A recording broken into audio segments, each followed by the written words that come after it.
Good morning. Good morning, guys. Isaac Niessink. Good morning, my man. Good morning. You had no clue what was going on today, and I had no idea. I think that's pretty cool. So for people who don't know, introduce yourself, introduce what you do. Okay. And then we'll go from there. Cool. Yeah, I'm Isaac. Isaac Niessink, to be exact. And yeah, I'm 23 years old. I'm a guy. I'm a male. Still single. So. No. So yeah, I work at Jubilee Fellowship Church, and I'm another worship pastor over there. Help with a lot of tech stuff too, and I also on the side just record music and all that. Came out with an album called Love Can Be Scary, and now I'm making a new album that's gonna be even more about just my walk with God. Yeah. My faith with his faith and his character and everything. So that's so dope. Yeah. So with music, man, how long have you been playing, and what do you play? So yeah, I play piano. That's my main instrument. I tried drums, I tried guitar. I was like, not about it. Yeah. Well, drums I really want to still learn, but guitar just hurt my fingers. I was like, I'm gonna play piano. And then I did lessons for like a week when I was like 11 or something, around there, 11, 10. I didn't know that actually. And I was like, I'm bored of this, I quit. So I just taught myself from there. Clutch. And yeah, just learned things from YouTube and stuff, and just played along and wrote my first song when I was like kind of like 11 or 12. Yo, man, that's amazing. Like an instrumental, yeah. Yeah, so like you start off just like having it as a hobby, right? So when did you know that, okay, I want to use this and actually release it? Yeah. That's good, yeah. Well, first, for me to like pursue music more, it was more of my like family just encouraged me, like, this is crazy. I was like, oh, is it really that crazy? And it was cool. Writing my first song, my dad was just like blown away. So that really encouraged me to go forward and motivated me. And I was like, okay, I'll keep writing music. And then through high school, middle school was like the big jump, big leap. And people gave me like a standing ovation for an instrumental I just played. I was like, I remember it. I remember that. And what's his name? Mr. Lopez. Yeah. Mr. Lopez. He's Mr. like, Lopez. Give it up for Isaac Mason. Yeah, like, that was crazy. That was crazy. I do remember that. I do remember that. Yeah. And then that's when I first like met Tien Lee, and we wrote songs ever since in like high school, and then we wrote songs for like Vista Idol and everything, all that. Yeah. I won like 2 years and everything. That was motivating too. So just made me keep going. I was like, this could be something. No, that's so huge. And a lot of people just encouraged me and inspired me, and it was really cool. And that's what really made me pursue music even more. Yes, and man. Make it like almost like a career now. Now recording is a huge different side thing. That took a while. That took like 6 years. My brother and I started like on like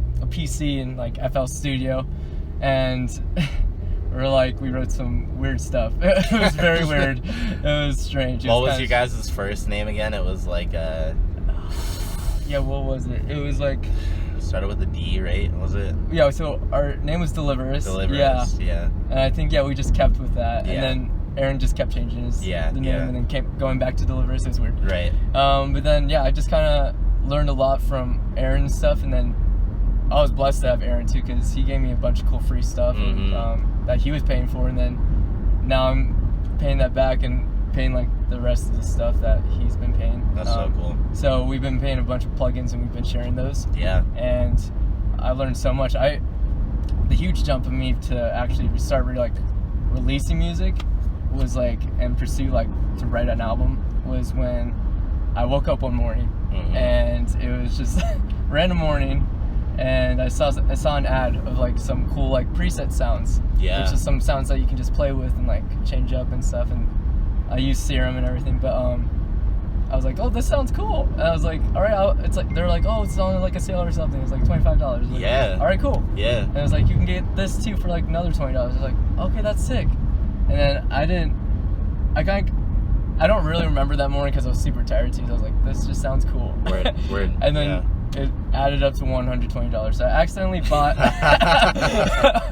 a bunch of sounds, but what came with that package was a guy called Sep from Niessink, and he taught a bunch about like EQing and everything, mastering, mixing, and that really helped Aaron and I jump forward in huge. music and mixing, and that was big. Yeah, so that's what made me just keep going, and then Aaron and I just along the way just kept finding different plugins, and we still are. And it's just music just is endless too. So I just started making that, made the album, wrote Lonely first, and that's when the album just started popping off. That's so cool. That's so cool. There's a statement in the name of an album, right? Yeah. So it's like 1975, they'll have like these crazy names because they want you to think even before you listen. So you have a statement, like a pretty profound statement. Love can be scary. Right. Yeah. Is there something that you want people to think about or know, first off, one, and then two, is because a lot of the time, like, you know, like throughout an album you can tell a story, right? Or it can be like whatever. So first off, one, is there something that you want people to know, and like where did that name come from? And then two, is there a story that you want people to kind of recognize as they're listening to the album? Cool. Yeah, that's good. It started off, I just wrote, just through my life, just wrote songs and stuff. I really didn't know what I was writing. I just wrote like some love songs and stuff and what people have gone through, and took people's experiences. And then little did I know, like through that year of writing that album, like I dated this girl, and like it became like more real to me. And I was like, oh well, these songs are connected to me now even more. I was like, this is weird. And like we all go through the same thing but different, but it's like love can be scary. And when I was writing Lonely, I said like love can be scary, and I wrote it off like a relationship I saw like happen and everything. And it's just commitment is scary, and that's what our generation kind of is like right now. Like people are just scared of commitment and getting married, and it's just weird. It's just, love can be scary. It's just a whole vague thing, but what I'm trying to say, like love is just such a profound feeling, and just like it's such a universal feeling, and such a feeling that like people are so intrigued to, and like we get so caught up into it, but we have to like be careful too. That's what I'm trying to keep say about this album, like be careful, love can be scary. Got you. So don't get too attached. I've seen people get hurt and stuff, and like, you know, sometimes you think this is the one, you know? Everyone says, oh yeah, this is the one. And something random could just totally happen. Paths can just change like that, you know? That's life. And you just have to really guard your heart. That's like my whole album for this, whole purpose of my album. Right. It's just, just guard your heart. Love is a mystery for sure. And then what was your second question? It was just like, is there a story through that? I feel like you kind of answered that almost. But pretty much, there is a story. I was just like, went through a relationship myself, and started like writing like really personal stuff, like how I went through a breakup and how I got through it and stuff, and what it's like to go through that, but now I'm writing the next album that just like how I'm stable now and stuff, and how there's real love, not just like earthly love, but like there's a God love that's like unconditional, and it's like always there for you. And it's just it's so real. It's so weird like coming from that and that, but it's like a redeeming album that I'm writing right now. It's really cool. So really a journey. And it's like listening to the second album, you really should listen to the first one to kind of really understand, like get the full scope of even your personal journey and everything. Exactly. I think that's really cool to be able to be personal, and I think that's it takes a lot of guts to honestly be vulnerable, have these lyrics that are very just straightforward about like what you've gone through, and release it. So where is your music available to? Spotify, iTunes, there's I think even Amazon, there's like a bunch of that stuff. That's perfect. Like pretty much all platforms. So just all platforms, and like even YouTube. And, YouTube is on YouTube, Google Play, everything. So that's so cool. You can check me out on there and just look up my name, Isaac Niessink. Nice. So, and Kanye would just be like, like I love my music. Like my music is all I like. This may have been a little bit ago, but he's like, my music is the only music I listen to. And I think what he was insinuating is that, like, he can listen to his music recreationally. Yeah. And so from what I've seen you do, you work on your music for a long time. I do. And you work on it to listen to, like, how does it play in a car? How does it play if I'm listening on headphones? How does it play on a speaker? Yeah. So after even going through all of that, are you able to listen to your music recreationally and enjoy it? Like, if you like were to turn on the 1975 and be like, oh yeah, like I want to listen to this today. Do you ever have that urge to listen to your own music, and do you get the same like gratification from listening to your own music? Actually, yeah. Like, I write music. Yeah, this is a good question because I was actually thinking about this morning. Just like, yeah, I want to write music to like, so I can enjoy it too. Not just for people to enjoy, but like I want to enjoy it too. If I'm at like doing a tour or something, like I'm doing this and I hate it, like what's the point? Yeah, what's the point? I want to love what I'm doing, and hopefully it'll still affect people that still love it too. Yeah. And I want, that's pretty much it. But yeah, it's weird too though. Like then, like production wise and everything, and like sound wise, technical stuff. Like I'll be like, oh, I could have done this better. You know, like all that stuff happens. Right. Like my new album, of course, is gonna sound better, cleaner. Yeah. But yeah, it's still really good though. Like that was like my personal experiences, and like, yeah, this is what I went through, and this was my life, and I can still listen to it because I enjoyed writing it. So. Right. Yeah. Do you have any songs from? Because you have an album out, and then you have like 2 singles or 3 singles, I think. Yeah, a third single's coming out soon. Third single's the one that's coming out, and what's the name of that, and when's that coming out again? That one's Just Flying, featuring Hunter Reyes. Shout out to her. Super cool. Yeah, she visited for like 8 days. It was like, she was about to leave in 2 days. I was like, let's write a song. And we just did like an R&B kind of song. But yeah, that's coming out on Thursday. Perfect. This Thursday, June 18th. Perfect. Yeah.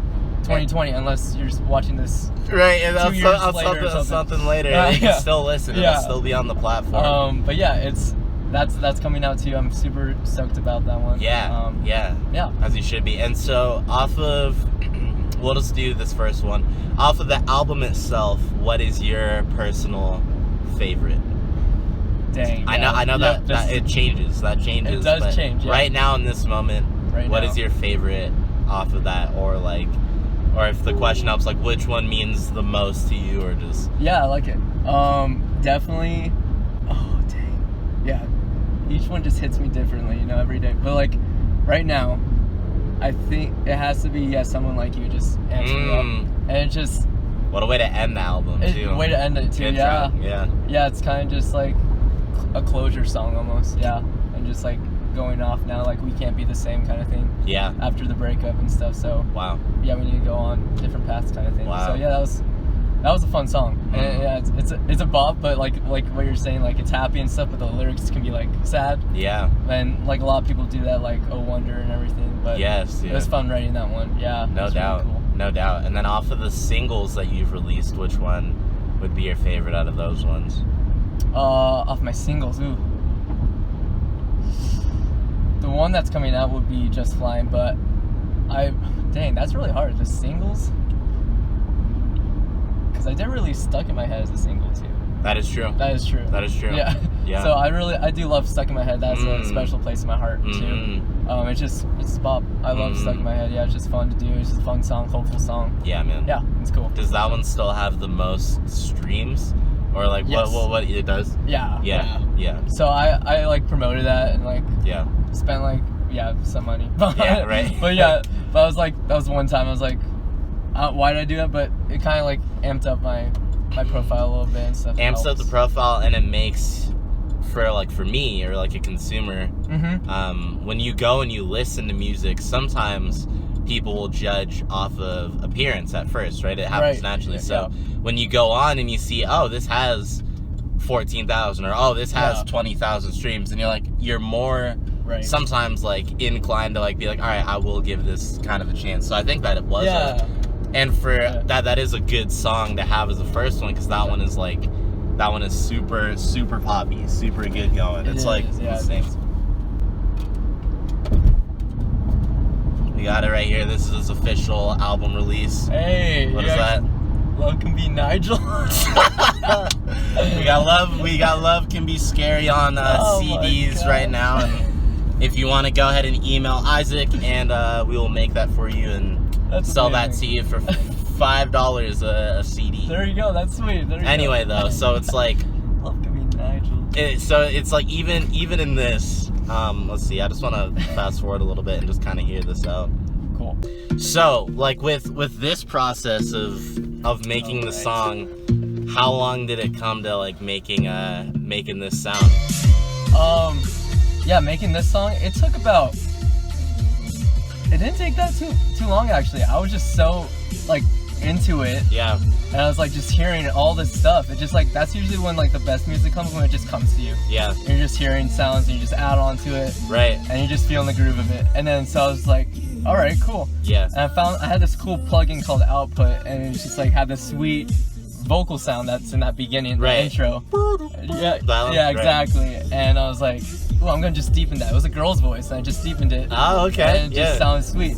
And then it goes right here, and then I kind of harmonized with it. And then Hunter was like, "Whoa, you're harmonizing with it." I was like, "I am." And then I just was like, "All right, I'm just going off of this," and it just hit off. And I was like, "Whoa." Yes, dude. How long did this one take? This one took about 2 or 3 weeks. Okay. Yeah. Yeah. So like to finish it was like the 3rd week, and it was done. That's I had to like play on the piano and everything. Right. And I was recording it, and I remember Hunter coming to my room. She's like, "I love that vocal chop and stuff." I was like, "All right," and it just kept inspiring me and stuff. And that's so cool. Yeah, it was that's fun. So cool. Is there anything that you could point out that's like happening in the background, even as? Gotcha. Yeah, there's a lot. So that sound right there, that's going. Ching, ching, ching, ching. It's like a cool LFO sound, and I like panned it left and right. And it's just a cool sound that just like hits right there with the stuck in my head like hook. And I was like, oh, it just opens up. Right. And then I have a violin right there. It's like an electric violin synth sound I found. I just played that too, and I doubled that. I did a low and a high one. That's so cool. And that was super fun to do. And then I just did some samples, some shakers, drum samples and all that. Yeah. And then I had some bell sounds. I just heard the bell sound for the first time. Yup, the bell sounds. Yeah. Right. Yeah, right in the background. It just adds to it. And I was like, cool. And I add some pad here to just fill in that space, and just blew off from there. I was like, whoa, this is crazy. You're like, this one's a good one. Yeah. This is one that will go ham on a concert. Do you think like you'd start off your set with this or end your set with this? That's a good question. I think I'll end it with it. We just got some, I almost said iced coffee. We got some friggin' frosted coffee from Chick-fil-A. Yes. If you don't got Chick-fil-A where you're at, then you a lame and you have no clue how good it is. Bruh, actually, this one, I love this one, dude. This one's fun, yeah. This one for the chorus is so good. Thanks, bro, yeah. Give us that live show, man. That carpool karaoke. Let's hear it. You belong. You belong. And this part always messed me up. Oh, yeah. Oh, yeah. Oh, dang it. That. Oh, it's so weird. I always forgot. See,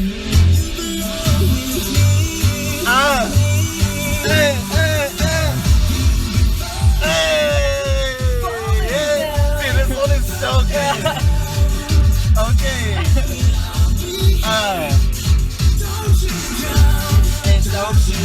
Okay, so this one. Yeah. This one sounds very upbeat, but lyric-wise, are we dealing with the same thing? Like, we're dealing, because you're saying, don't you drown, and you've been falling down. So, what does this song mean? So this song just means about, it's about, like, so Tiana and I wrote about his breakup and everything. And that was a long relationship. That was a long relationship. So it's like, say like, don't you drown, like to the other person that broke up, that's about to break up with you, and everything, and like, I don't want to just be friends, you know? Yeah, it's weird, so I want to just be friends. Like, every day I'm wondering if I'm just your friend, because it's like, kind of like, those feelings are going down now. Yeah. And everything, so it's kind of, and then, which means like, love can be scary. Yeah, it's scary now. Yeah. Like, are you actually do you still love me kind of thing. Oh, so even in the album, it's like, it's how you're internalizing a breakup differently. Is that fair? Yeah, It's like, well, like the journey of the feelings that you kind of go through. Exactly. A little bit? Yeah. Okay. Oh, you hit that, by the way. Wait, so I need y'all to listen.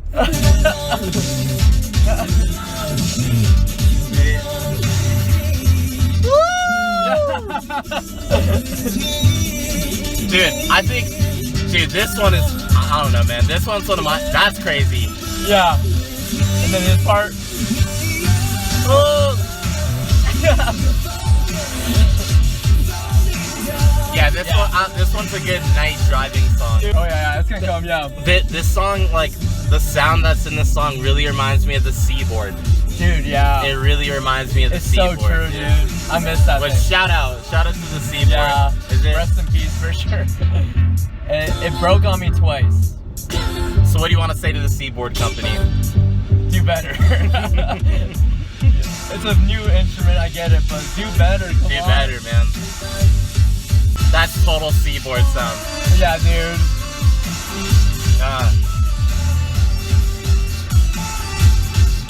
I just found this cool synth that I had. Okay. So that was like probably one of the synths I had from the sounds I bought accidentally. Yeah. I was like, this is worth it. All the money was worth it. No doubt. Fun. Wow, man. All right, man. So, is there anything that you need people to know before we kind of sign off? So, like, important. Once again, you have a single coming out. Right. A single coming out, Just Flying. There's a music video. Still have to make that with Levi. We still have to finish that. Put more story into it. Yep. Hopefully that'll come out in like July, I'm hoping. After all this COVID thing. And then, but yeah. Also, yeah, I'm releasing a lot more music. Sneak peek, there might be 20 songs on the next album. Gosh, dang, really? Yeah, 20 songs, that's what I'm on. Sheesh, dude. 20 songs on the next album. It'll be called Some Things Never Change. Self-titled from my single that released. And it's just about God's character. His character never changes, and just, yeah, my walk with God. How faithful he is, how faithful he has been, how faithful he will be with us every day. So, yeah, it's gonna be a fun album. It's gonna be really good. A lot of cool variety in that album. Yeah. Yeah, just there's so much more freedom writing a song with God. Yeah. And about God, and just you're like, it's easy. It's super fun, and I love it. And a lot more people are featuring it. I'm gonna release another single called "Take Me There" featuring my sister Autumn Niessink. Wow, man, that's so and cool. That's like an 80s rock kind of song. Autumn. Yeah. And I'm excited for that one too. And shout out to Autumn. So pretty much cool. I wrote a song with all my siblings, so that's like so sick, man. That's like a dream. So yeah, but yeah, and then writing a song with my friend Cameron Carson right now. Yeah, a lot of songs I'm writing right now, a lot of projects. So good. But yeah, I'm just pretty much not gonna stop writing music. Yeah, so. It's okay, so Isaac already left, but I know I messed up a bunch of times when I was talking about the music that he has out, so I'm gonna redo that right here. So, once again, give Isaac's music a try. All of his music is on all major platforms, Apple, Spotify, YouTube, anything that you think is major, you can find him there. He has an entire album out called Love Can Be Scary, along with 2 singles, and he's releasing another single this Friday. So, please listen. Please give it a chance. I'm going to leave all the information in the bio. So thank you guys so much for watching. And yeah, stay safe. Enjoy your day.